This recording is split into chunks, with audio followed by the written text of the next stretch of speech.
I'm Junior from Here For You Life Coaching. Good morning, and aloha from Hawaii. We're on 7 platforms every morning at 7 on 7, and or 7 at 7, I should say.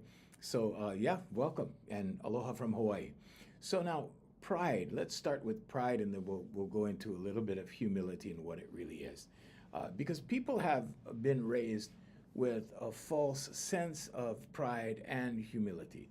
First of all, humility, pride, the pros and cons. Okay, so the positive side of pride is healthy self-esteem. Okay, the positive side of pride is, confidence. So when you have confidence, you can be proud that you have the confidence itself. It doesn't necessarily mean being proud of yourself and over exaggerating or bringing that out to good morning, lady, or bringing that out to a degree where it annoys others, right? Because you know how that is, right, with people. Okay, so when it's rooted in self-respect, though, okay, it motivates us to value our efforts and accomplishments, because we need to value what we do, the positive things that we do, the good that we do. We need to put a value on that, okay? And we also need to put a value on the good that others do so that they can have pride in themselves, and we need to show them pride in that way. Okay, it gives us the confidence to set higher goals. It gives us the confidence to achieve more. It gives us the confidence to pursue either higher learning or a higher status in society, higher place in society, that kind of thing. So in that sense, it's good. Motivation for growth is another one. Okay, so when you're, you can. So those of you, we have a new system over here. So if you guys want to message me, you can message me here right off the live. Okay, we're subscribing to that service now. Good morning, Costas. Good morning, guys. So you can message me right off the live and ask me questions. You can also inquire about services if you're interested. So motivation for growth is another thing, feeling proud of progress. Okay, so when you progress in life, when you get ahead in life, you need to be proud of that. Okay, not in a prideful, boastful way, okay, but more of a confidence way, internal confidence. Okay, now motivation for growth, right? Feeling proud of progress, like learning a new skill, overcoming a challenge, okay? All of this fuels resilience, okay? So resilience is the ability to bounce back from something. Okay, so if somebody put you down, or if something put you down, or you're just feeling down, resilience is the ability to bounce back from it. So when somebody says, oh, you're really resilient, what they mean is that they've seen you suffer some kind of challenge and you overcame it and then you excelled. Okay, ability build. What can I do to be more? The old expression, if you don't know where you've been, you don't know where you're going. Okay, so I had a very prominent attorney here in Hawaii as a client, and she was my client for many, many months. And, I had told her, I said, look, a good way to measure this, a good way to measure what's going to happen in the future is by looking at your past. Okay, now this lady was this lady was an attorney. She was very accomplished. So I told her, look, take your past and all of those accomplishments, because I saw her LinkedIn, right? That's one of the first things I do when I have I have what I call high power professional clients. It's just that they deal with groups of people, they manage people, or they work in high volume or high stress situations. So I call them high-powered professionals. And I told her, I said, go look at your achievements. Because when I went on LinkedIn, I was like, whoa, I was impressed. Okay, she was very accomplished. And I said, look at your achievements and take from today back and take that and now put it from today forward. Okay, and that's how you're going to know what's going to happen. Okay, because there's a track record there. And if you don't know where you've been, you don't know where you're going. If you want to know where you're going, you have to know where you've been.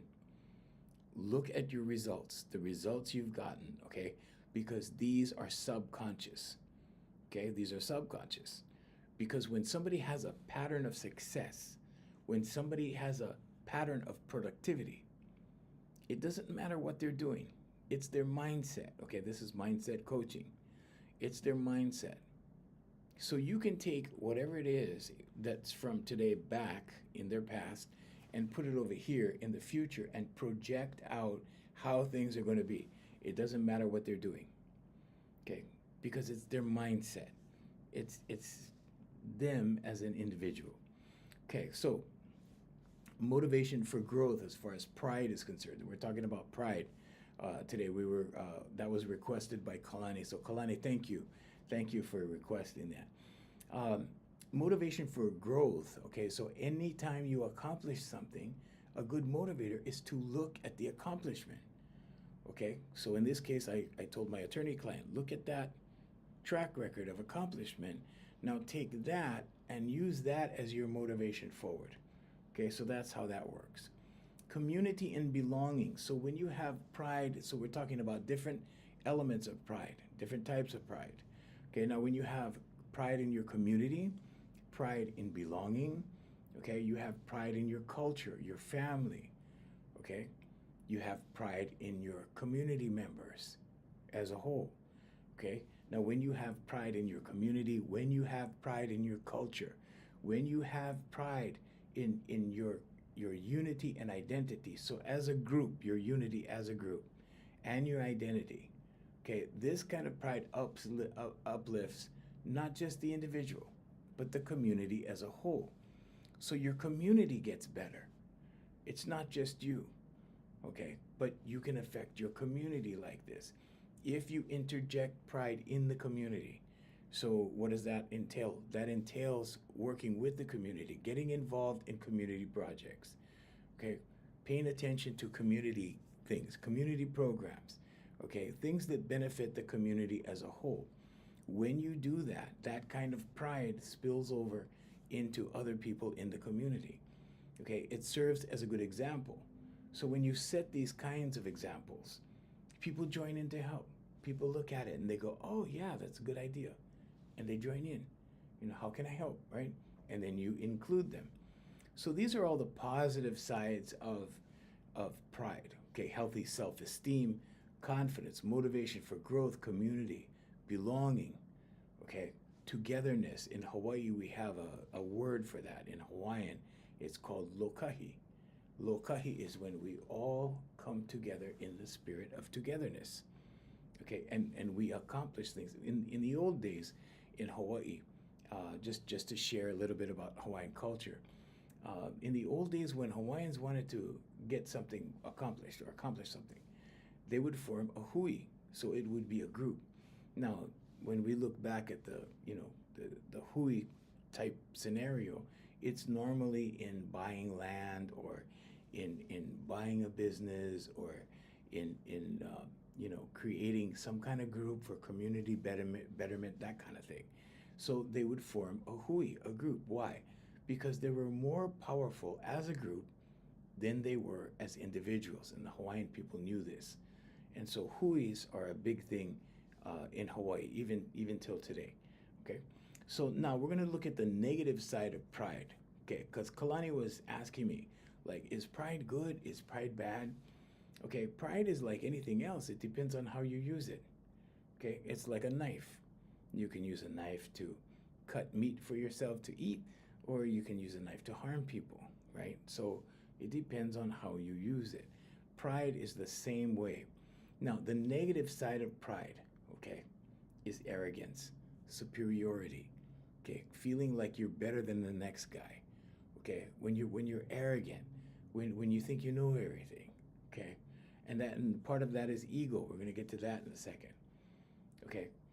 When pride crosses into ego-driven territory, when pride meets ego and they partner up, okay, what happens is it becomes arrogance, okay. It becomes a bad form of pride, okay. Now what happens? Well, it closes you off from learning. It closes you off to feedback.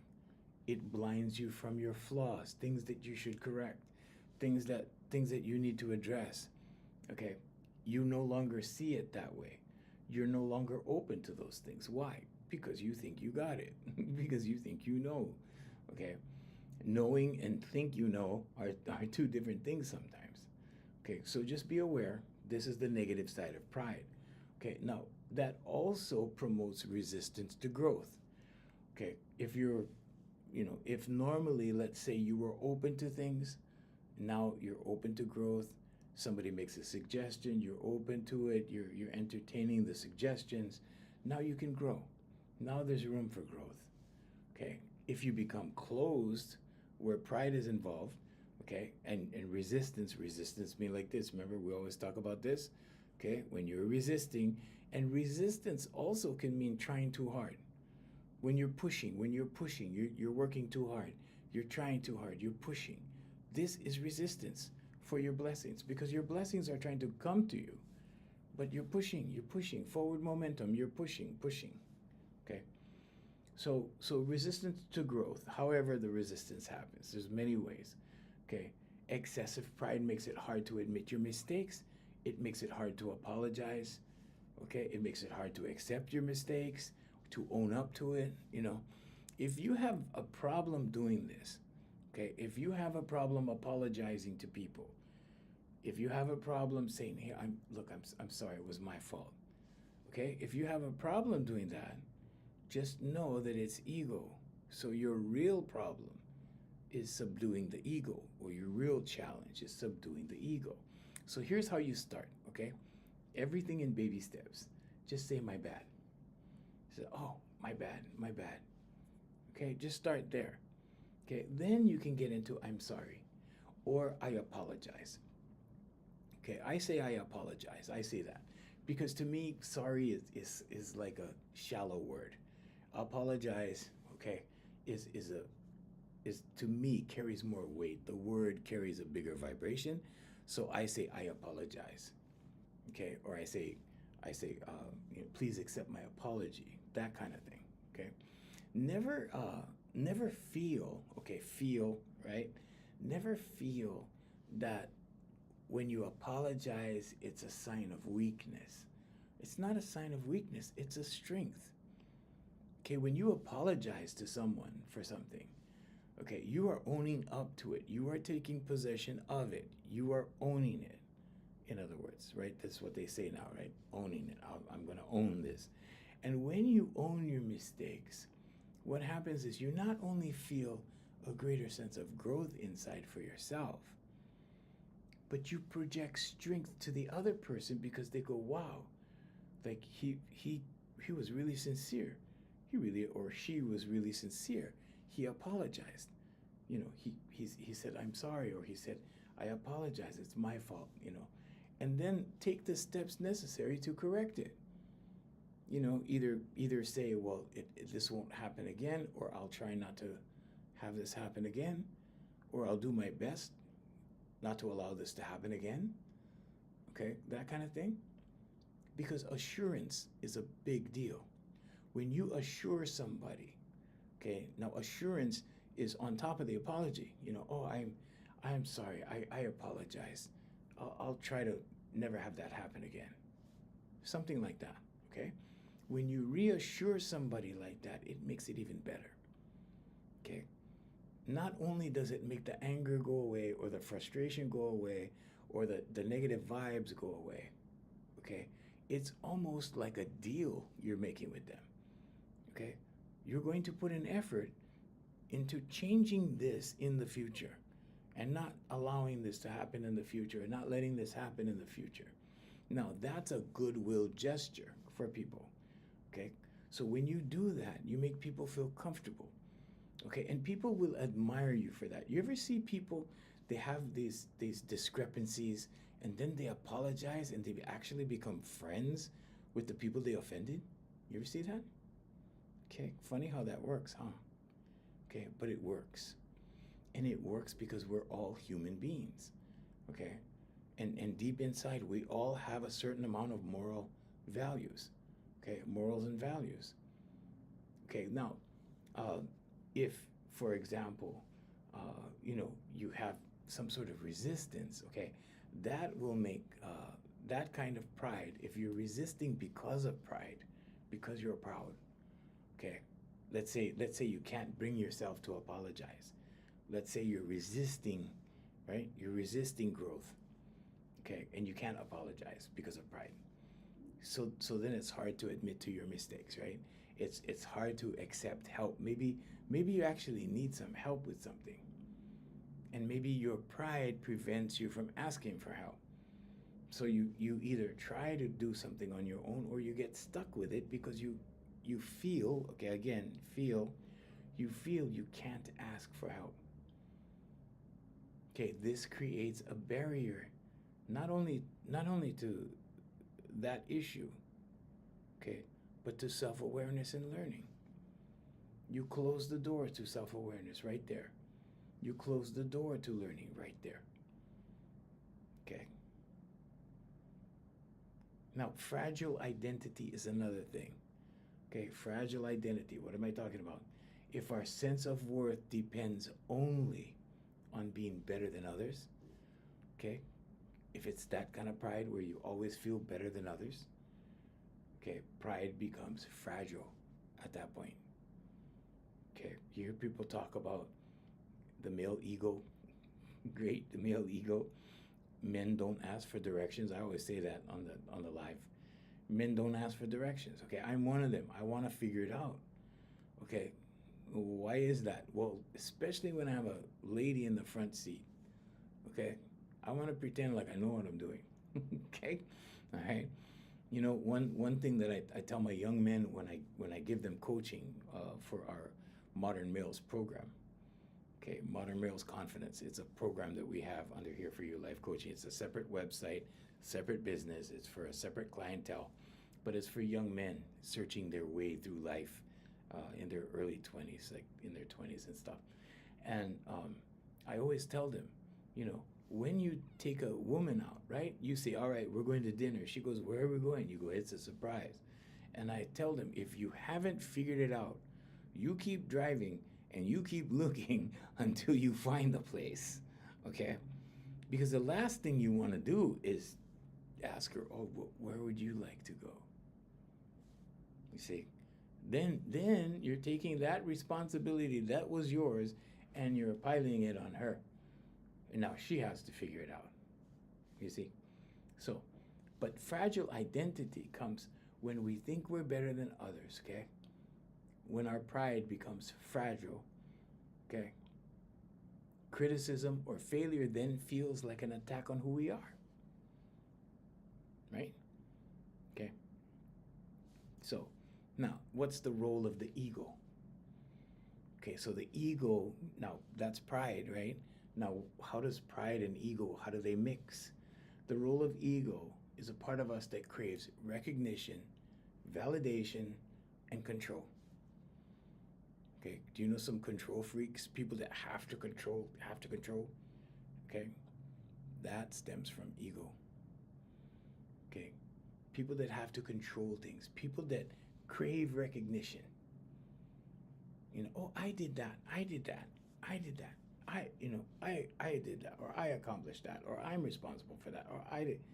You know, it's like the Daffy Duck thing from the cartoons back in the old days. Me, I. That kind of thing. That's ego. When pride is tied too tightly with ego, it can distort our perception of reality. Okay, it can distort your reality. Ego-driven pride demands external approval. Okay, it not only seeks it, it demands it. Okay, external approval, anything from outside yourself. Okay, now what's the opposite of that? The opposite is internal approval. Okay, when you're using pride in the right way, internal approval. You don't need anybody else's consent. You don't need anybody else's blessing.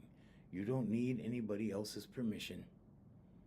Okay, you're going according to what you know.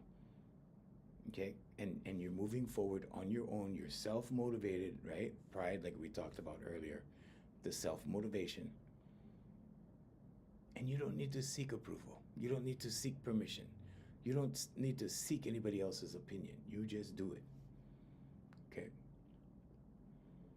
So ego-driven pride demands external approval, comparison, making us defensive and insecure. It'll make you defensive because you will defend whatever it is, right? Whatever it is. Whatever it is you're prideful about. Okay? And looking for validation is also a weakness. Okay, when you're seeking validation, when you have to be recognized for every little thing you do, okay, what you're doing is expressing the weakness inside of you, how weak you are. Because you need the stamp of approval. You know the people that have jobs that have to have their supervisor's approval. They're trying to find favor with the boss. They're trying to look good in front of the boss. You know, that kind of thing. Okay. That's validation. That's seeking validation. So that kind of ego is not good. Now, balanced pride emerges when the ego is in check, okay, and we acknowledge our worth without needing to diminish anybody, without needing to say, "Oh, I did this," and you know, he did that, but it was like that. It was like this. It was like, you pass judgment on somebody else. You're passing judgment on somebody else's work, and you're saying, "Here, look at mine. Look at my work. My work is outstanding. See that?" You know, and then you point out the flaws of somebody else's stuff, right? Okay, this humility makes room for authentic self-esteem. Why is it authentic? Because you didn't seek validation, because these are your own efforts and you're confident in your efforts. Why? Because you take pride in your work. Okay, so taking pride in your work, in your craftsmanship, whatever it is you're doing, in your efficiency, in your productivity, these things are your strengths. When you rely on these things, it's internal. It's from here. It's your productivity. It's your efficiency. Okay? It's your quality of work. And this all goes back to the self. It's not external, is what I'm saying. It's not out here. It comes from in here. Okay? Your work habits. I have little kids that I teach sometimes. That right now I have about 3 of them that have very good work ethic. They're good at executing things. You give them a task, boom, they knock it out. Where does this come from? It comes from their parents. You know, when I was a kid, right, my mom used to tell me, you know, you're a reflection on your parents. And that made me feel a little guilty, right? Because like I'm a reflection on so you have to watch how you have to behave, you have to watch how you act because you're a reflection on your parents. So I was told that backwards. Because when I got older, I figured it out. It's like, no, you're not a reflection on your parents. You're a reflection of your parents. Because you're like your parents. You're a little bit like your dad. You're a little bit like your mom. Okay? You're a reflection of your parents, not on your parents. Don't let your parents try to trick you into, you know, being something or on your best behavior because you're going to make them look bad. That's what it translated out to be. That's not true. You're a reflection of your parents. Hopefully, you retain the good parts and you try to get rid or correct the bad parts. Okay, because we have good and bad traits from our parents, not just the good. Okay. So healthy pride builds self-esteem, resilience. Okay, bouncing back from something, bouncing back from challenges. You get knocked down, how do you recover? Everybody gets knocked down, myself included. Here, guilty, right here. I get knocked down all the time. But I'm very resilient. So resilience is your ability to bounce back. Okay, you lost money this month? Okay, bounce back. Make it back next month. You lost money this year? Okay, do the steps necessary. Take the necessary steps to make more money next year. Now, if you're in a job where you have a salary, you probably can't do that at work. It's probably fixed. Okay, but if you're an entrepreneur, You can fix it. You can figure it out. Okay? Any challenge, it doesn't matter what the challenge is. If you're resilient, that means you experience the challenge, you learn the lessons involved, and now you move forward. Not only do you move forward, but you come back. You bounce back. You get ahead. So that's what resilience is. Okay? Healthy pride not only builds your self-esteem, okay, but if you're involved in a community effort, it builds the community's self-esteem. The pride in the community. Okay, and this was that example I gave you about community projects and how to instill pride in the community. Okay, that means the community isn't littered. They pick up the rubbish. You ever see those people? They go down to the beach. I see a lot of people. We have beaches here in Hawaii, and parks, and they go to the beaches and parks, and they're just randomly picking up rubbish. Why is that? Because they take pride in their community. Good morning, Manuel. Good morning. Because they take pride in their community. Digital punishment. You're not the first person that thought I was Donny Osmond. Thank you. I guess. I think. Yeah. So this guy said, he said for a second he thought I was Donny Osmond. Okay. It's not the first one. Anyway, but when you take pride in your community, if you're at the beach, you're picking up rubbish. Okay? Or if you see something, you do something. If you see something out of line, you do something about it. Okay? If you see something wrong, you fix it. Or you try to fix it if it can be fixed. Okay, but you do it yourself. You just do it. Why? Because of the greater good of the community. You know, we also have task force people, like groups that go to clean the beach once a week or once a month, whatever. Okay, and that's what they do as a group. Now, this is all about community pride. And community pride is important, okay? Unhealthy pride, okay, is the ego-driven pride. Okay, it stunts your growth, it blocks humility, okay? It keeps you stuck in defensive patterns. Why? Because of ego. The ego always thinks it knows better. That's the one that's looking for attention. That's the one that wants to be recognized. Okay, the ego. Okay, and then when you mix it with pride, ooh, dangerous situation. Not good. It's not good at all. The key is awareness, okay? It's also balance. It's balance. Balance the ego, because you need some of it. Balance the ego and pride out. Okay, and when you balance it, you're going to find a happy medium with both. Okay, and it will empower you. It will empower you when you do that. Okay, now let's take a look at humility. Because, and the reason why I wanted to mention humility this morning as well is because we've all been taught a false sense of humility. Okay, I notice it in Hawaii a lot. Okay. So what am I talking about? Well, humility isn't thinking less of yourself or being meek or small or tiny or quiet and unassuming. Okay, it doesn't mean putting yourself down. It doesn't mean, hiding your abilities or, not coming forth with your abilities or your talents. It doesn't mean that. It's not suppression at all. Okay, it means seeing yourself clearly. Okay, it's not thinking of yourself. It's not thinking less of yourself. It's thinking of yourself less, putting others first. Why? Because when you have confidence, you don't need to prove anything. You take care of the other guy first. You don't require all that attention. That's ego, see? And you're going to see how these things work hand in hand. Okay? Humility is an accurate self-view. It doesn't mean putting yourself down. Okay? Don't put yourself down and call yourself humble. That's not what it is.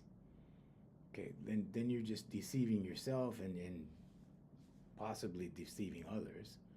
Okay? You have to see yourself clearly, recognize your strengths without exaggerating them. Okay, without exaggerating. There was this sign I saw at my neighbor's house when I was a kid. It says, "They that can brag without lying, let them brag." Okay, because when you brag, right, you got to make the story bigger, right? You caught that fish, it was like this, but when you tell the story, the fish was this big, right? So that kind of thing, okay? So humility, right? It's recognizing your strengths, okay, without exaggerating them, okay, and your weaknesses without shame. Don't be ashamed to express your weaknesses, okay? But when you exaggerate your weaknesses, or when you are stating more weaknesses than necessary, when you're overdoing it, explaining weaknesses, you're going like this, you're going like that. That's not humility. That's putting yourself down. That's putting everybody above you, like this. When you're worshiping people, when you're putting people on a pedestal, like that. Humility is an openness to learning. Humility is when you can ask somebody, "Oh, how do you do that?" I have a business client that I had to teach this to because he felt that if he asked questions in a group situation, that he was a dummy, that, because he didn't feel good, he didn't feel smart if he had to ask questions.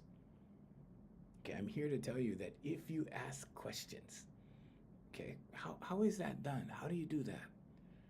Or if people ask you, "Do you know how to do this?" and you go, "No, how do you do that?"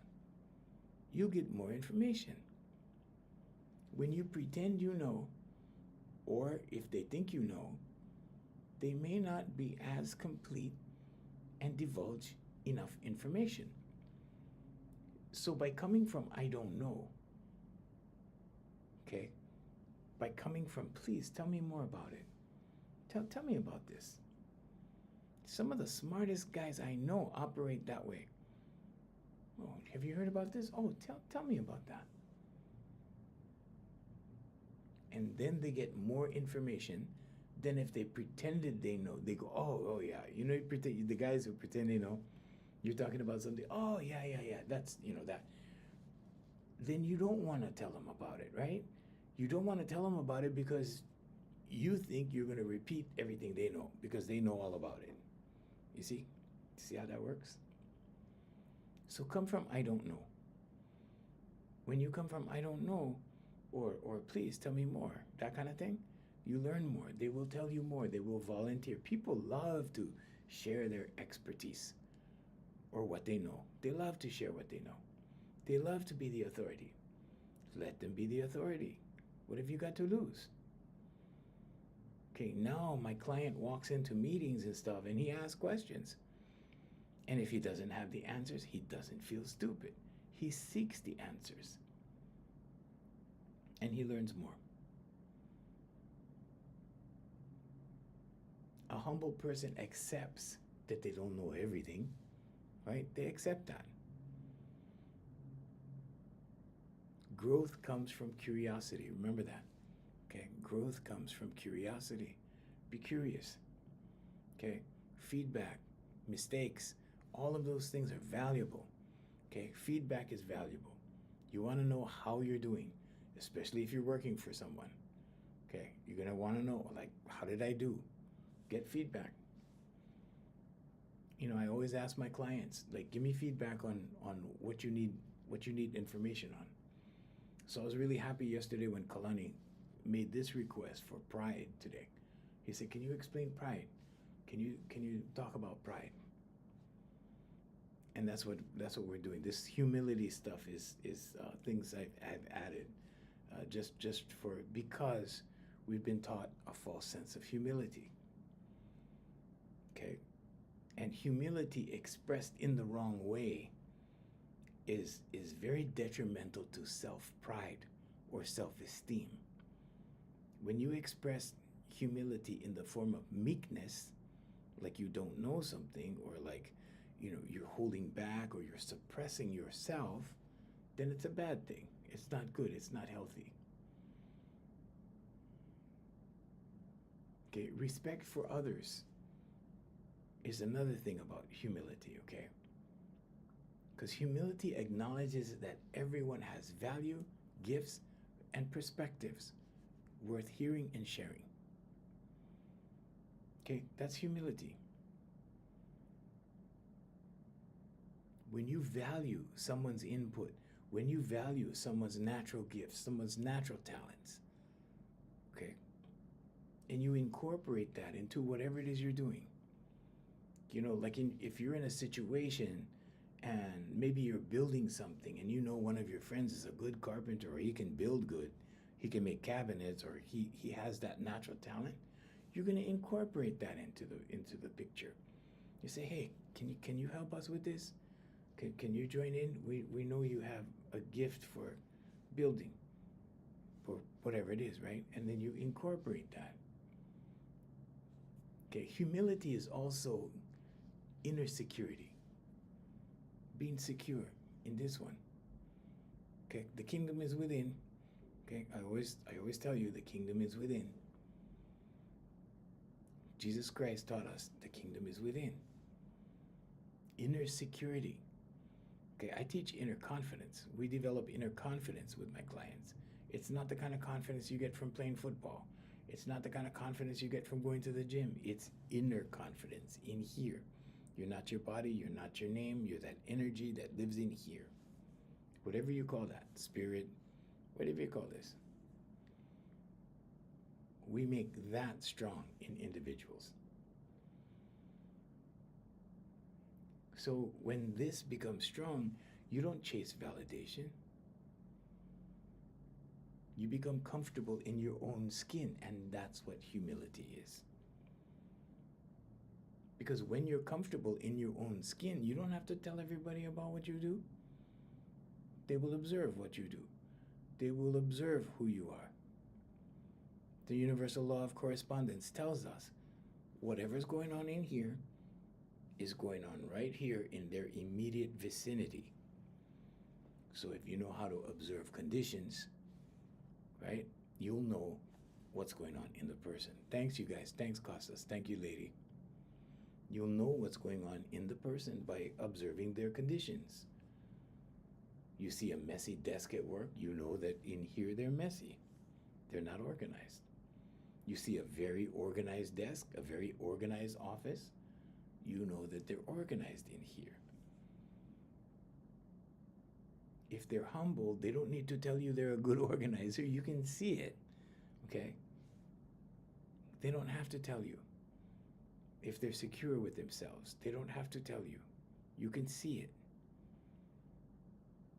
And they know that it should be self-explanatory if you're astute enough to observe these things, if you can observe these things, right? So humility versus arrogance. Okay? Pride in the wrong way is arrogance. Okay? What about humility versus arrogance?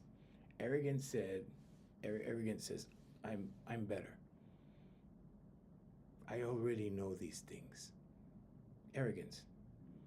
I'm better than that. I'm better than him. I'm better than her. Whatever. Or actions saying the same thing, right? Humility says, I have value. You have value. Right? The word namaste means the divinity in me salutes the divinity in you. Because God lives in here. The kingdom is within. So when you acknowledge that, you're acknowledging the kingdom in here, the kingdom in there, the kingdom in me, the kingdom in you. I have value, you have value. And I recognize that value. That's humility. Humility also says there's always more to learn. I can always learn more.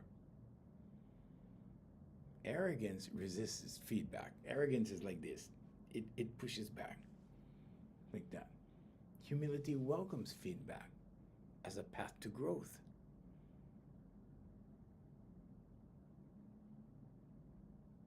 Humility wants to learn.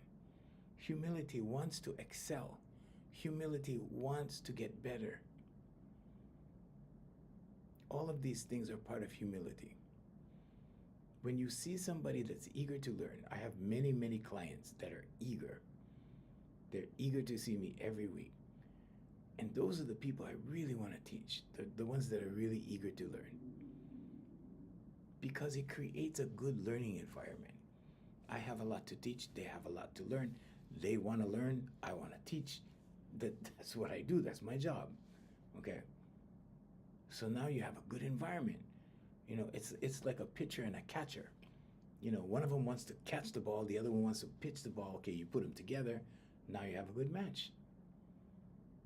If you have a guy that wants to bat the ball and you put him with the catcher, you know, right?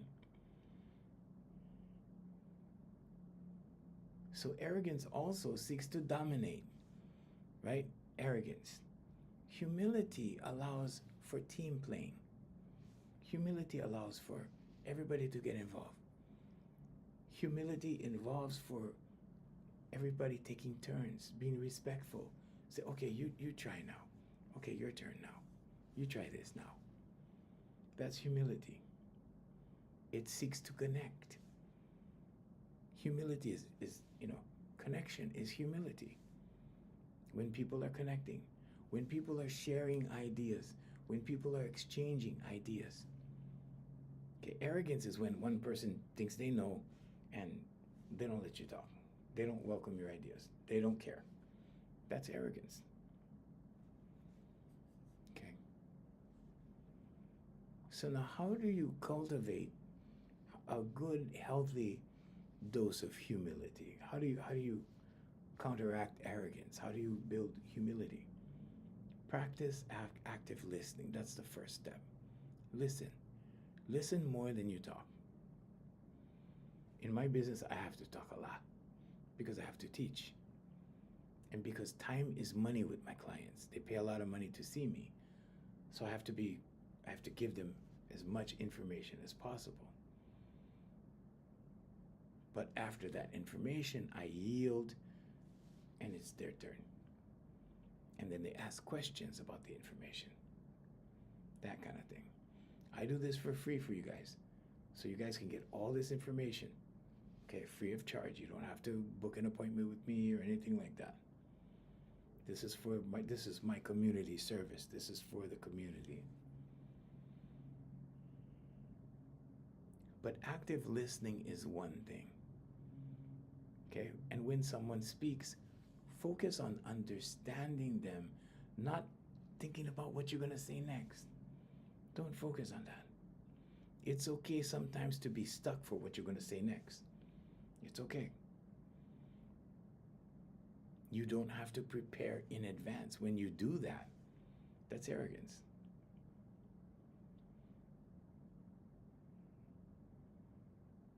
Okay, so when someone's finished, paraphrase what they said before you add your thoughts.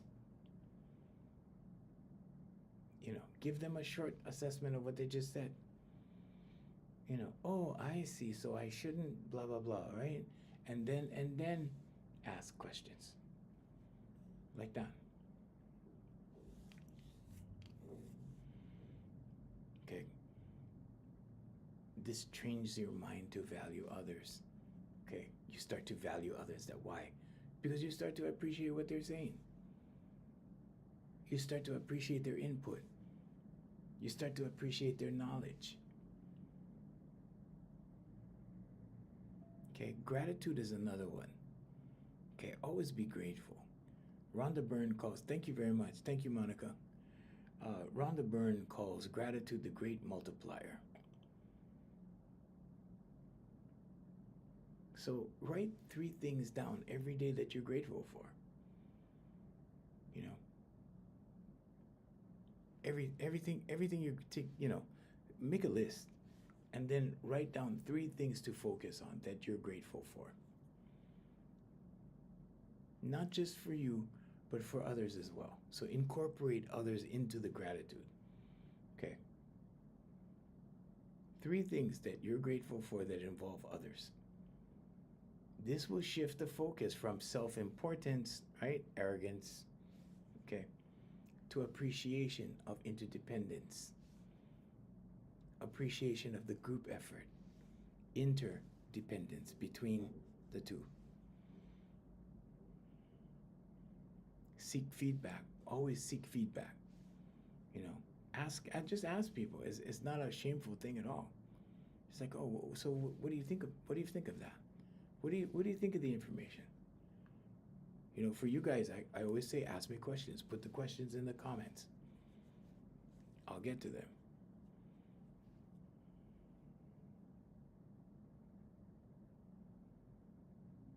You know, ask somebody, what's one thing you think I could improve on? Okay, and resist defending yourself.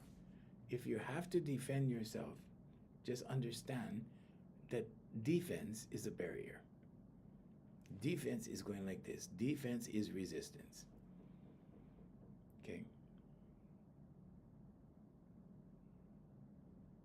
What do you do instead of resisting? Just say thank you. Oh, thank you very much. Okay. You don't always have to be right. It's okay. You know, I'm not always right.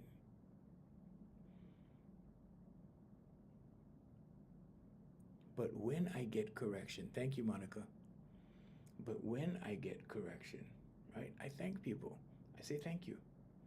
Well, thank you for that. Okay. Service without recognition. Do something good for somebody and leave right after that, so that you avoid the recognition. And don't tell anybody. Like, you know, I see these people. They donate to the homeless and stuff, or they give money to homeless people, and they put it on social media and they tell the world. You know, that's arrogance. That's the ego. Okay, that's the ego saying, look at me, look what I did. I gave to the poor. I give to a lot of people, but I don't put it on my social media. That deflates the you know, the special feeling that you get for giving.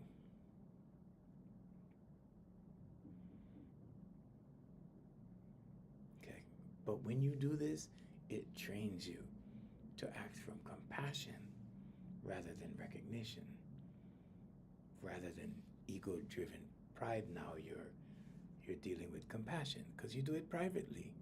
It's just between you and the person. You and the person, you know? Sometimes I'll see somebody outside a store or something like that, and I'll just fold up some money and give it to them. That's it. You know, it's between me and God, actually. You know, and I'll take this opportunity to say that God is real. So there's no such thing as giving and not getting. No such thing. It's your subconscious. Okay, so Manuel, you have a question. Here you go, about forgiving.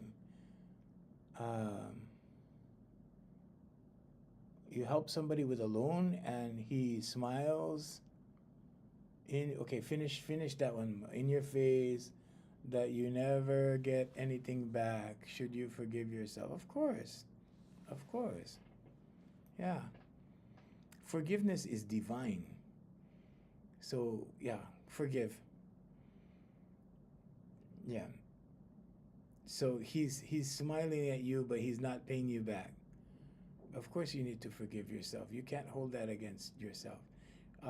Well, forgive the person too. Now, it depends.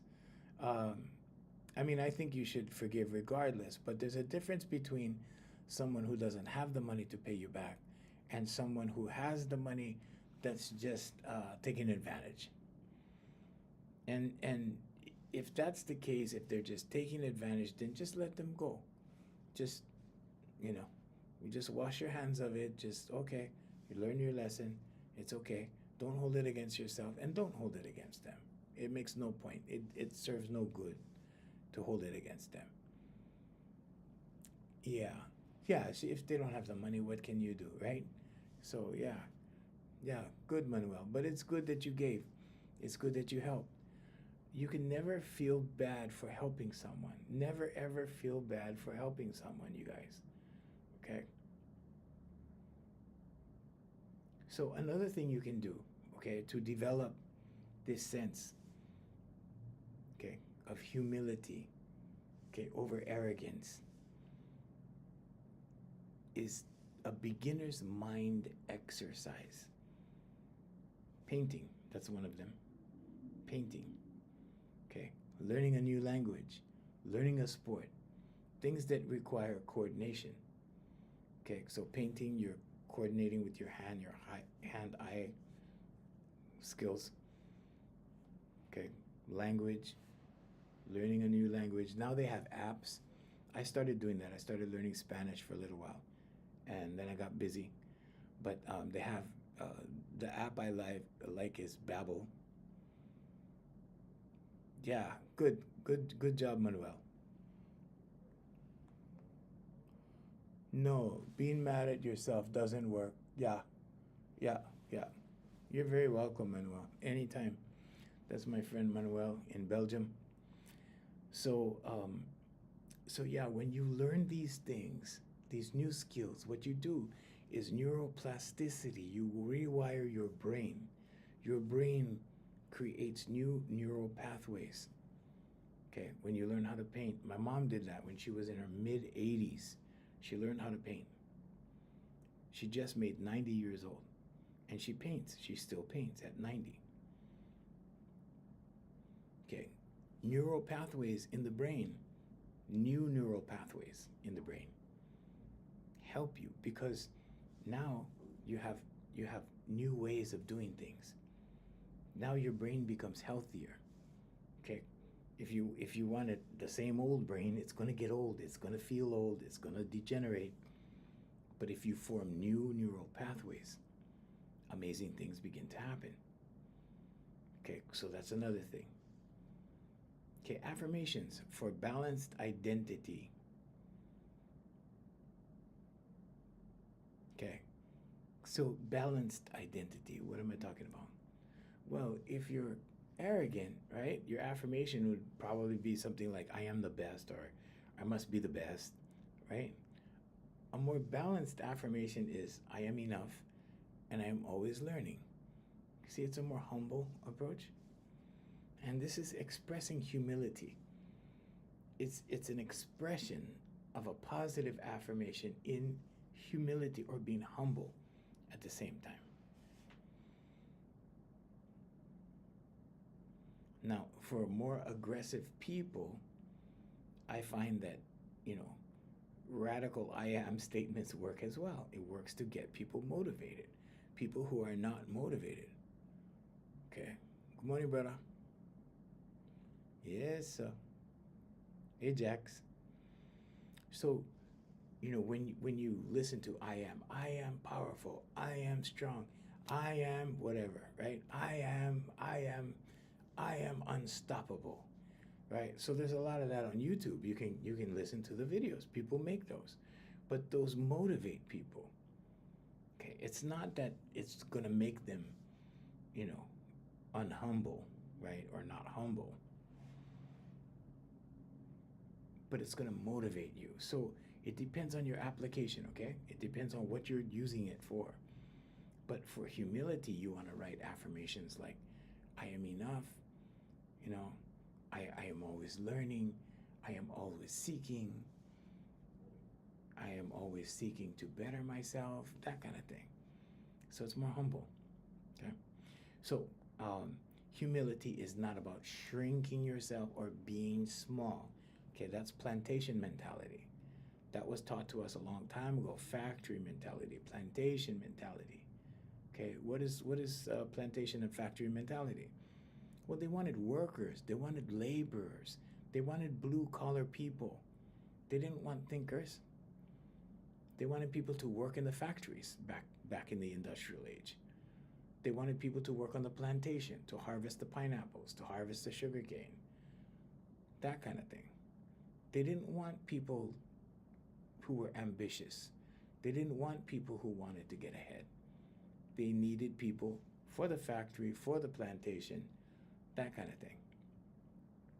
And for the most part, there was a lot of those people.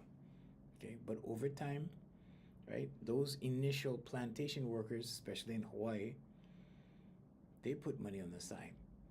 They wanted to send their kids to college so their kids could do better than them. And that's always the goal, to have our kids do better. And my son did better than me. You know, my son was outstanding. He did a lot of things better than me. That's always the goal. And he was a teacher as well. He was a drill sergeant, but he was a teacher. Different kind of teacher. You know, I'm a different kind of teacher than my parents, but both my parents were educators. You know, my son was a different kind of teacher. He was an educator. He educated soldiers. Okay. How do you live in a world that dislikes your being? Change your environment. You're in the wrong environment if that's what's going on. Change your environment. Sonder? Being like Sonder?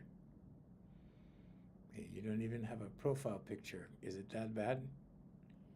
Yeah, don't stick around in the same place if that's how you feel. If people are projecting dislike at your very being, I mean, that's pretty severe. That's pretty strong. And the fact that you feel that way is even worse. Okay, because there's a lot of people that dislike me, and I don't care. So there's that. Anyway, okay. But humility is not about, you know, feeling small. It's not about being like this, okay? Live out loud. Live out loud. Express yourself. Okay, whatever it is that you're here to express in the world, express it. If you're here to express compassion, express it. If you're here to express art, express it. You're here to be a singer, okay, go, sing. You're here to do art, go for it. You're here to dance, go for it. Live out loud. Show your stuff. But with your attitude, be humble. Okay? It's about expanding your awareness beyond yourself. It gives you freedom to grow.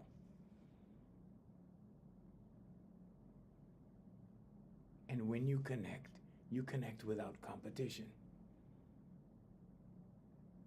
Because you are awareness. And there's Jay saying, see you tomorrow. So, yeah, but just remember, I can sum it all up in one sentence. You're very welcome, lady. Thank you, Costas. Thank you, brother. I can sum it up in one sentence. Okay? Being humble does not mean you think less of yourself. It's thinking of yourself less. Okay? Put others first. Use compassion. Put others first. Generosity. Put others first. When you sit down to eat, offer somebody else first. Okay? A lot of cultures do that. Okay? In Hawaii, a lot of my Filipino friends do that. When you go to their house, they say, let's eat. Let's eat. They're offering, let's eat. You know, they will offer you first. Let's eat. And then you sit down with them and you eat. You see? But that's being humble. That's being compassionate. That's being kind. That's being generous. And those things will get you far in life. So, Kalani, I hope I did well. Give me feedback. Okay? Give me feedback. So that was today's live on pride and a little bit on humility. And I hope I broke it down adequately. If you liked it, put some comments. Put some comments in the comments. Yeah, put some comments in the comments. There you go. Yep. Thank you, Manuel. Thank you very much. Hawaii Smasha. Love your hula videos. Yeah.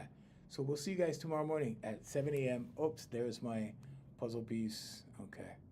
There we go. Okay. We'll see you guys tomorrow morning at 7 a.m. And to our international feed on